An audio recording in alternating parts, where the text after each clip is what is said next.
اعوذ باللہ من الشیطان الرجیم بسم اللہ الرحمن الرحیم۔ اسلام ان آور لائف یہ ایک اسلامی یوٹیوب چینل ہے جس پہ مفتی سجاد حسین قادری صاحب روزانہ درس قرآن پاک ترجمہ اور تفسیر بیان فرماتے ہیں۔ اس چینل کی ویڈیو کو لائک، چینل کو سبسکرائب اور بیل آئیکن کو پریس کر کے اور ویڈیوز کو دیکھ کے آپ اپنی دنیا اور آخرت کو سنوار سکتے ہیں۔ وَإِذَا جَاءَهُمْ أَمْرٌ مِّنَ الْأَمْنِ أَوِ الْخَوْفِ أَذَاعُوا بِهِ وَلَوْ رَدُّوهُ إِلَى الرَّسُولِ وَإِلَى أُولِي الْأَمْرِ مِنْهُمْ لَعَلِمَهُ الَّذِينَ يَسْتَنبِطُونَهُ مِنْهُمْ وَلَوْلَا فَضْلُ اللَّهِ عَلَيْكُمْ وَرَحْمَتُهُ لَاتَّبَعْتُمُ الشَّيْطَانَ إِلَّا قَلِيلًا۔ اس آیت کے اندر کیونکہ بات پیچھے منافقین کی بھی چل رہی ہے کہ منافقوں کا جو طریقہ کار تھا، ٹھیک ہے جی، کہ وہ کھڑے ہو کے جناب والا باتیں کیا کرتے تھے، یا رسول اللہ ہم تو آپ کے فرما بردار ہیں، اور جب واپس چلے جاتے تو پھر کہتے تھے جناب ہم تو ویسے کہہ رہے ہوئے تھے۔ تو اللہ تبارک و تعالی نے یہاں ایک اور بات ارشاد فرمائی ہے، فرمایا وَإِذَا جَاءَهُمْ أَمْرٌ مِّنَ الْأَمْنِ أَوِ الْخَوْفِ أَذَاعُوا بِهِ۔ یہ بہت بڑی بات ہے، ہمارے معاشرے کے اندر بڑی پائی جاتی ہے۔ فرمایا جب ان کے پاس کوئی بات آ جاتی ہے امن کی ہو یا خوف کی، أَذَاعُوا بِهِ، تو اسے پھیلانا شروع کر دیتے ہیں۔ منافقوں کے پاس جب کوئی بات آتی ہے، کوئی خبر آ جاتی ہے، تو یہ کیا کرتے ہیں، چاہے امن کی ہو یا خوف کی ہو، مسلمانوں کی فتح کی ہو یا شکست کی ہو، کوئی بھی بات ان کے پاس آ جائے، أَذَاعُوا بِهِ، جہاں بیٹھتے ہیں وہاں پہ پھیلانا شروع کر دیں گے۔ تو اللہ تبارک و تعالی نے ارشاد فرمایا وَلَوْ رَدُّوهُ إِلَى الرَّسُولِ، اگر یہ آ کر وہ بات رسول اللہ سے پوچھ لیں، وَإِلَىٰ أُولِي الْأَمْرِ مِنْهُمْ، یا دانا صحابہ کرام بڑے بڑے جو موجود ہیں، اگر یہ بات ان سے آ کر تصدیق کر لیں، لَعَلِمَهُ الَّذِينَ يَسْتَنبِطُونَهُ مِنْهُمْ، تو یہ ضرور جان لیتے کہ آیا یہ بات پھیلانی بھی ہے کہ نہیں پھیلانی۔ وَلَوْلَا فَضْلُ اللَّهِ عَلَيْكُمْ وَرَحْمَتُهُ، تو اللہ تبارک و تعالی نے ارشاد فرمایا صحابہ اگر تم پر اللہ کا فضل اور اللہ کی رحمت نہ ہوتی تو لَاتَّبَعْتُمُ الشَّيْطَانَ إِلَّا قَلِيلًا، تو تم میں سے اکثر لوگ جو ہے وہ شیطان کی اتباع کر لیتے اور بہت کم لوگ ہی ہوتے جو بچ جاتے شیطان کے وار سے۔ اب اس آیت کے اندر دیکھیں کہ منافقین کا طریقہ کار کیا تھا کہ جب کوئی بات ان کو مل جاتی نا، مسلمانوں کی کوئی بھی چیز ان کو مل جاتی تو وہ جناب باہر بیٹھ کے ان کو 10 بندوں کو بتاتے، تمہیں پتہ چلا کہ ایسے ہو گیا ہے، ایسے اب ہونے لگا ہے، اب کفار مکہ نے جناب اتنی تیاری کر لی ہے، یہودی اب ایسے کر رہے ہیں، عیسائیوں نے ایسے تیاری کرنی شروع کر دی ہے۔ تو یہ ان کا ایک طریقہ کار تھا بھی مسلمانوں کو کسی نہ کسی طریقے سے مرعوب کرنا، مسلمانوں کو خوف زدہ کرنا، تو یہ ان کا طریقہ کار تھا۔ تو اللہ تبارک و تعالیٰ نے ارشاد فرمایا ایک تو یہ بات کہ خام خواہ کی یہ بات پھیلا رہے ہیں، اور دوسرا مسلمانوں کے اندر ڈر اور خوف کو پیدا کرنا تاکہ مسلمان ڈر کے رہیں۔ اب یہی صورتحال آپ شروع کر دیں میڈیا سے لے کر نیچے تک، ہمارے گھروں تک۔ اب دیکھ لیں جو کام منافقین کر رہے تھے وہی کام آج کا میڈیا کر رہا ہے۔ جو خبر دیں گے جناب اعلیٰ مسلمانوں کے حالات بیچارگی کے دیں گے، اور کافروں کی جتنی خبریں آئیں گی وہ جناب ایسے پتہ چلے گا آج تو امریکہ اتنی ترقی کر گیا ہے، آج جناب اعلیٰ لندن اتنی ترقی کر چکا ہے، اور مسلمانوں کی جب بات آئے گی تو صرف یہ بتائیں گے فلاں جگہ پہ مسلمانوں نے یوں کر دیا اور یوں کر دیا۔ آپ اندازہ کریں احساس کمتری کا شکار مسلمان کیوں ہوا ہے، صرف ان باتوں کی وجہ سے ہوا ہے۔ جتنی اچھی خبریں ہیں ساری ان کی پھیلاتے ہیں، اور جتنی بری خبریں ہیں ساری مسلمانوں کی بتاتے ہیں۔ سراج الحق ہے نا، سراج الحق کے پاس امریکہ کا ایک بندہ بیٹھا تھا، تو یہ سراج الحق کے انٹرویو کے اندر یہ بات آئی تھی۔ اس نے کہا جی کراچی کے اندر بڑی دہشت گردی ہے، تو امریکہ کا بندہ کہنے لگا کراچی میں دہشت گردی ہے؟ نے کہا جی ہاں جی بہت زیادہ ہے۔ کہا صبح رات ہوتی ہے کراچی سو جاتا ہے، اور صبح ہوتی ہے کراچی سارا اٹھ کھڑا ہوتا ہے، تو دہشت گردی کہاں ہے؟ ٹھیک ہے، انہوں نے کہا امریکہ میں جا کے دیکھے کتنے بندے سکون سے سوتے ہیں، جو سوتے ہیں ان کو یہ بھی پتہ نہیں ہوتا پتہ نہیں صبح ہم نے اٹھنا بھی ہے کہ نہیں اٹھنا، پتہ نہیں کون سا مینٹل اٹھ کے جناب فائرنگ شروع کر دے۔ اب دیکھیں کئی بار امریکہ کے اسکولوں کے اندر جا کے انہوں نے حملے کیے، اور اسکولوں کے بچے کے کئی بچے مار دیے، اور کئی بار مارے انہوں نے کہا دہشت گردی اس کو کہتے ہیں کہ ہمیں جو خوف اتنا ہے کہ پتہ نہیں اللہ جانے ہمارا بنے گا کیا۔ ٹھیک ہے، تو اب مقصد کہنے کا یہ ہے کہ وہاں پہ امریکہ دیوالیہ ہونے پہ آ گیا ہے، لیکن خبر سوال ہی پیدا نہیں ہوتا کہ ہمارا بغیرت میڈیا دکھا دے۔ ہاں پاکستان کے دیوالیہ ہونے کی میڈیا جو ہے وہ پورا جناب زور لگا کے صبح و شام مان کر بیٹھے ہوئے کہ پاکستان کے ساتھ یہ ہو چکا ہے۔ تو یہی بات لبرل اور سیکولر طبقہ ہمارا کرتا ہے کہ جناب جو مسلمانوں کے خلاف بات آئے گی اس کو پھیلاتے رہیں گے، اور اوپر سے ہمارا فیس بک یوٹیوب پر جو ہمارے بندے کام کرنے والے ہیں، جو آج کل اپنے ہر لوگوں نے اپنی آئی ڈی بنائی ہوئی ہے، سنی سنائی بات جیسی آئے گی دھاڑ کر کے جناب شیئر کر کے اس 20 گروپوں کے اندر بھیج دیں گے. ٹھیک ہے، تو نتیجہ کیا نکلا کہ اب لوگ بجائے دیکھو نا جی، کوئی اگر حدیث پاک آئی ہے تو آپ کسی عالم سے اعتبار کر لیتے، اس سے پوچھ لیتے. اب لوگ کیا کرتے ہیں، اب لوگ فیس بک سے دیکھ لیتے ہیں، یوٹیوب سے دیکھ لیتے ہیں.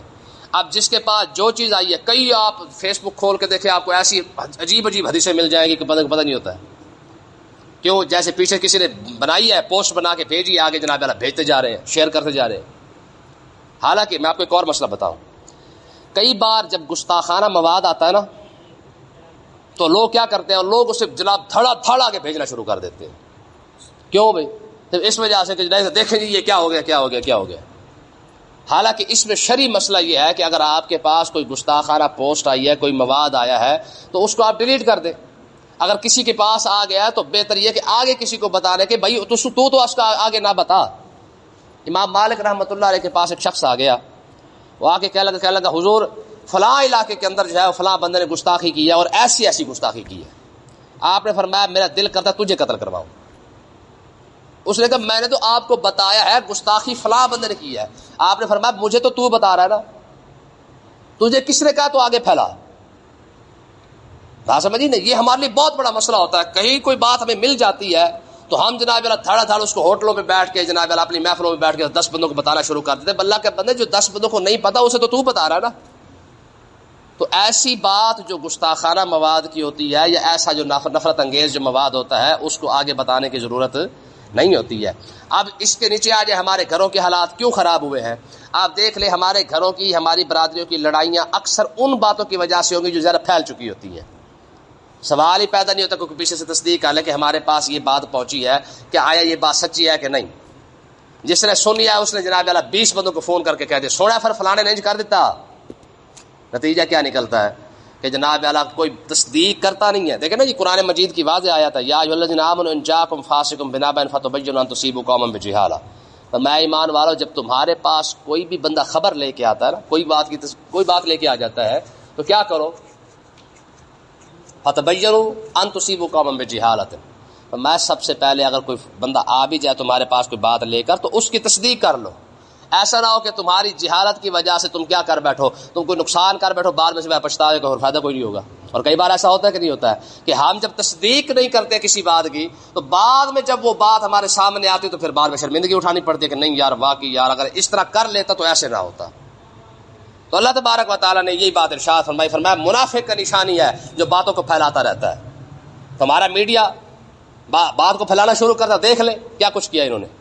تو آگے دیکھیں فرمایا ہاں طریقہ کار کیا ہے، وَلَا رُدُّوهُ إِلَى الرَّسُولِ وَإِلَىٰ أُولِي الْأَمْرِ مِنْهُمْ. فرمایا کہ اگر تمہارے پاس کوئی بات پہنچی ہے تو کوئی سیاڑا بندہ ڈھونڈ کے اس سے پتہ کر لو کہ میاں ہمیں تو ایسے بات کا پتہ چلا ہے کہ آپ کیا کہتے ہیں اس بارے میں. پھر یہ بات ہے بہتر طریقہ کیا ہے کہ جس کے متعلق کوئی بات مل رہی ہے اسی سے پتہ کر لو، کئی غلط فہمیاں دور ہو جائیں گی.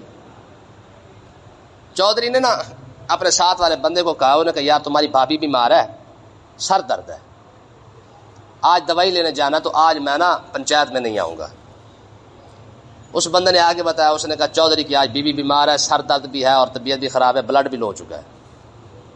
اس نے چوتھے بندے کو بتایا، اس نے کہا چودھری کی بیوی بیمار ہے، بلڈ بھی لو ہے اور لگتا ہے بچتی بھی نہیں ہے. جی چودھری ابھی گھر سے نکلا نہیں تھا، بندے سوگ کرنے کے لیے آگے. انہوں نے کہا چودھری بڑا افسوس کی بات ہے، ہمیں پتہ ہی نہیں چلا تیری تو بیوی فوت ہو گئی ہے. اس نے کہا یار تمہیں کیسے بتایا؟ اس نے کہا جی ہمیں تو فلان ہے. اس نے کہا جب فلان ہے. اس نے کہا یار بات میں نے تو سر درد سے شروع کی تھی، فوت کی تک تم نہیں پہنچا دیا ہے. انہوں نے کہا جی میری تو بات سر درد سے شروع ہوئی تھی، فوت کی تک تم نہیں پہنچایا ہمیں. تو بہرحال اللہ تبارک و تعالیٰ نے ارشاد فرمایا، آپ دیکھیں اس کا نقصان کیا ہوتا ہے. اللہ تبارک و تعالیٰ نے فرمایا وَلَوْلَا فَضْلُ اللَّهِ عَلَيْكُمْ وَرَحْمَتُهُ. فرمایا صحابہ کرام، فرمایا اگر تمہارے اوپر اللہ کا فضل اور اللہ کی رحمت نہ ہوتی نا لَاتَّبَعْتُمُ الشَّيْطَانَ إِلَّا قَلِيلًا. شیطان تمہیں گمراہ کر جاتا. بہت کم لوگ ہی پھر بچ جاتے. ایسا کیوں؟ کیونکہ اگر تم سنی سنائی باتوں پر یقین کرتے رہے تو پھر کیا بنے گا تمہارا. تو اس سے بہتر حال یہ ہے کہ اگر تمہارے پاس صحابہ کرام کو کہا جا رہا ہے یار اگر تمہارے پاس کوئی خبر آ جاتی ہے تو بہتر یہ ہے کہ تم ڈائریکٹ رسول اللہ کی بارگاہ میں اقدس میں حاضر ہو جاؤ. یا رسول اللہ ہمارے تک یہ بات پہنچی ہے، آپ اس بارے میں کیا فرماتے؟ تو جو بات حضور فرما دے پھر اسی پر یقین کر لینا. ٹھیک ہے. اگر حضور کی ذات گرامی نہیں مل رہی ہے، صدیق اکبر تو بیٹھے ہیں، عمر تو بیٹھے ہیں، عثمان بیٹھے ہیں، مولا علی بیٹھے ہیں، میں یہ بڑے بڑے لوگ بیٹھے ہیں، اگر تمہارے پاس کوئی خبر آ بھی جاتی ہے تو ان سے رابطہ کر لو. یار یہ ہماری زندگی کے اندر کتنی بڑی یہ آیت کام آ سکتی ہے. آگے دیکھیں اللہ تبارک و تعالیٰ نے ارشاد فرمایا کیونکہ جہاد کی بات بھی پیچھے چل رہی تھی. اللہ تبارک و تعالیٰ نے ارشاد فرمایا فقاتل فی سبیل اللہ، اے محبوب آپ اللہ کے راستے میں جہاد کرتے رہے. لا تکلف الا نفسک، میں آپ کو کوئی تکلیف نہیں دی جائے گی، آپ لڑتے رہیں. اب یہ یہاں دیکھیں یعنی حضور علیہ الصلوۃ والسلام کتنے بہادر ہوں گے کہ اللہ تبارک و تعالیٰ خود اپنے محبوب کو فرمایا محبوب کوئی آپ کے ساتھ جائے یا نہ جائے، آپ کا کام ہے آپ جہاد کرتے رہیں. اور کئی موقع پر حضور خود اکیلے تشریف لے گئے ہیں. مولا علی رضی اللہ تعالیٰ عنہ کا قول ہے، آپ فرماتے جب جنگ فل عروج پہ آ جاتی نا، ہم کئی بار حضور کے پیچھے جا کے چھپا کرتے تھے. یہ مولا علی کا قول ہے. اور اب آپ فرماتے صحابہ کرام کے درمیان یہ بات مشہور تھی کہ سب سے زیادہ بہادر کون ہے.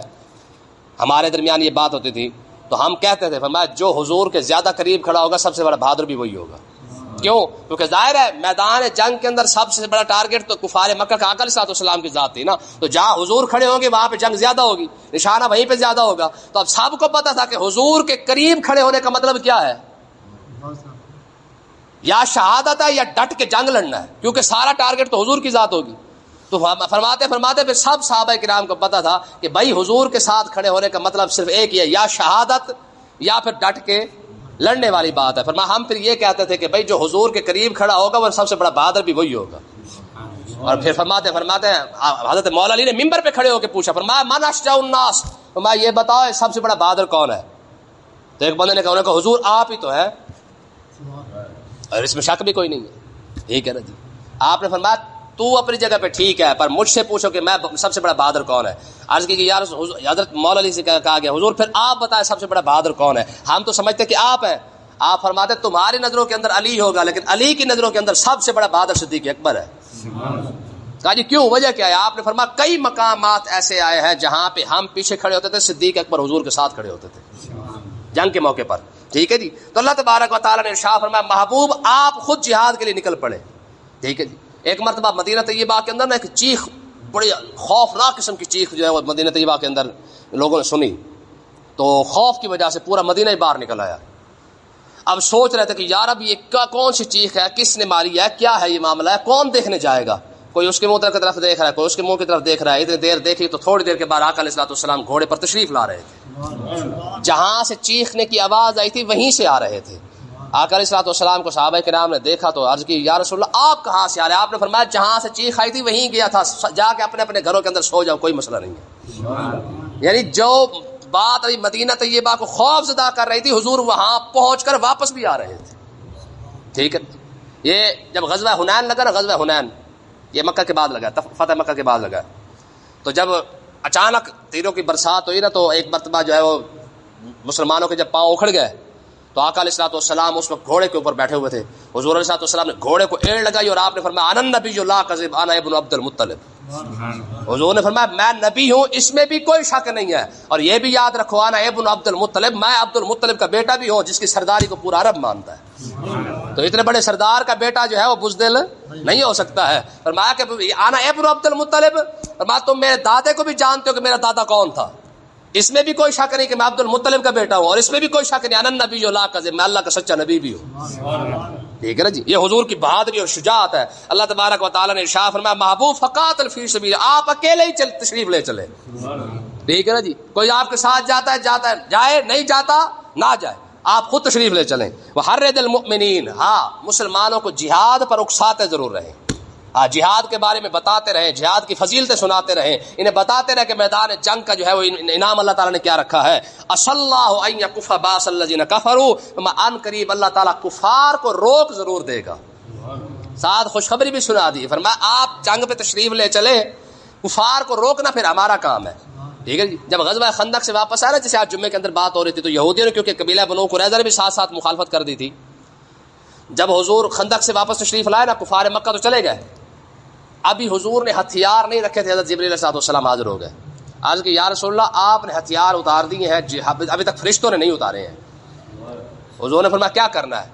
عرض کی یا رسول اللہ اب بھی اسی کھڑے پاؤں جو ہے وہ ہم نے قبیلہ بنو قریظہ کا محاصرہ کرنا ہے آپ نے. حضور نے ارشاد فرمایا جبریل ابھی میرے غلام مٹی ڈھو ڈھو کے تھکے ہوئے ہیں, ابھی جنگ کے موقع سے واپس آئے ہیں, ابھی وہ گھر بھی نہیں پہنچے, ابھی انہوں نے اپنے منہ بھی نہیں دھویا ہے. عرض کی یا رسول اللہ آپ چلے تو صحیح, اگلا کام ہمارا ہے. ٹھیک ہے نا جی. حضور علیہ السلام نے اعلان کرا دیا, فرمایا چلو بھائی جن لوگوں نے خندق کے اندر شرکت کی ہے قبیلہ بنو قریظہ پہنچو, جلدی کرو. پھر ہوا کیا؟ بابا جی حدیث پاک بیان کرتے تھے, حضرت جبریل علیہ السلام نے حضور کی بارگاہ میں عرض کی یا رسول اللہ آپ قبیلہ بنو قریظہ پہنچ جائیں, یہودیوں کے قلعے کو اکھاڑنا ہمارا ہی کام ہے, آپ کا کام ہے صرف وہاں تک پہنچ جائے. اور یہی ہوا. پھر آقا علیہ السلام جب قبیلہ بنو قریظہ پہنچے نا تو حضور علیہ السلام نے ایک ہی ان کے سامنے آ کے خطاب فرمایا یا اخوات القرادۃ والخنازیر وعبدۃ الطاغوت, میں خنزیر اور بندر کی اولاد ہو, تم ہمارا مقابلہ کر سکو گے؟ کیسے الفاظ ہے. آج لوگ کہتے ہیں کسی کے ساتھ کچھ نہیں کرنا چاہیے, نرم گفتگو کرنی چاہیے. حضور علیہ السلام کا خطاب ہے, میں یا اخوات القرادۃ والخنازیر وعبدۃ الطاغوت, میں شیطان کے پتروں اور خنزیر کی اولادوں اور بندر کی اولادوں. جب حضور نے یہ بات کی نا وہ آپس میں کھسپس کرنے لگے کہ ان کو کس نے بتایا کہ ہمارے باپ دادا بندر بنے ہیں, ان کو کس نے بتایا کہ ہمارے باپ دادا خنزیر بنے ہیں. ٹھیک ہے, وہ ایک یہودی بیٹھا ہونا کہ تمہیں نہیں پتا کہ اس کو کس نے بتایا, یہ اللہ کا سچا نبی ہے. ہم نہیں مانتے نا, ہمیں یہ تو پتا ہے نا کہ یہ اللہ کا سچا نبی ہے, جو بات ہم چھپائیں گے رب بتا ضرور دے گا. کیونکہ عرب کے اندر کسی کو پتا نہیں تھا کہ یہودیوں کے باپ دادا خنزیر اور بندر بن چکے ہیں. حضور نے فوراً ہی آ کے ان کو یہ بات فرمایا کہ خنزیر اور بندر کی اولاد, عبدۃ الطاغوت کا مطلب ہے شیطان کے پترو. ہم نہیں کہتے ہو شیطان دیا پترا, ٹھیک ہے نا جی, تو ہمارا مقابلہ کرے گا. تو اللہ تبارک و تعالیٰ نے ارشاد فرمایا محبوب آپ تشریف لے چلے جنگ پر, اللہ تعالیٰ کفر کو بھی روک دے گا. واللہ اشد باسا, فرمایا اللہ کی طاقت سب سے زیادہ مضبوط ہے, واشد تنکیلا, اور اللہ تبارک و تعالیٰ کا جو عذاب ہے وہ بھی سب سے زیادہ سخت ہے. دونوں چیزیں فرمایا کہ ایک تو سب سے زیادہ عذاب بھی اس کا سخت ہے اور طاقت بھی اس کی زیادہ مضبوط ہے. آپ کا کام ہے صرف میدان عمل کے اندر آئے صحیح. یہ مسلمان کے لیے ایک بڑا سبق ہے کہ مسلمان صرف بہادری کے ساتھ کھڑا ہو جائے رب مدد فرمائی دیتا ہے. ٹھیک ہے نا جی, یہ تاریخ ہے ہماری. جب بھی مسلمان میدان عمل کے اندر کھڑے ہوئے ہیں نا, میدان نا کردار کے غازی اور گفتار کے غازی میں فرق ہوتا ہے نا, جب مسلمان صرف کردار کے لحاظ سے آگے کھڑا ہوا نا رب کی مدد پھر ہی آئی ہے. پہلے خود آگے کھڑنا پڑے گا پھر جا کے رب کی مدد آتی ہے. گھر بیٹھے دعاؤں کرنے کے ساتھ جو ہے وہ, جس طرح ہمارے حکمران نے کہا تھا نا پچھلے, سلطان خان نے جو کشمیر کو انڈیا کے ساتھ ملا دیا گیا تو اس نے کہا جی باہر نکل کے نا ایک منٹ کے لیے کھڑے ہو کے جو ہے سارے احتجاج کریں. ٹھیک ہے, اس لوسی کے پتر کو یہی نہیں پتا بھی باہر نکل کے احتجاج کرنے سے جو ہے وہ ملک فتح نہیں ہوتے ہیں. ملک فتح تب بھی ہوتے ہیں جب بندہ بارڈر پہ کھڑا ہوتا ہے. ٹھیک ہے, اللہ تعالیٰ ہمیں سمجھنے کی توفیق عطا فرمائے.